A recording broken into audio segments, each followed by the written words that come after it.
大基本千万字，大家要跟大家做伙来捌一字。今仔日要甲大家小解这一字，咱生活中有时阵嘛用会到。这里就是水，有人读做水，读做丝的水。第二条，这个水是一款好本的树栽，比大亚较细，小可黄色、黄泛泛，有黏性，会当食，嘛会当结酒。用的讲是一般五穀类的粮食。细啊，嘛有人讲是大啊，有人难咧讲，带大家做伙来小解这两个词。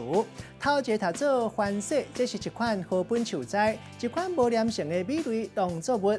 第二个词读做露水，也就是高粱，嘛有人读做高粱，这是一款树本食物，特别冻热。你金门甲平湖种真济，会当来结高粱酒。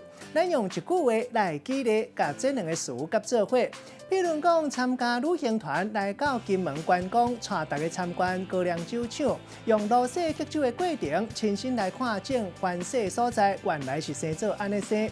今仔日小解这一字读做水，嘛有人读做水，提供给观众朋友来参考。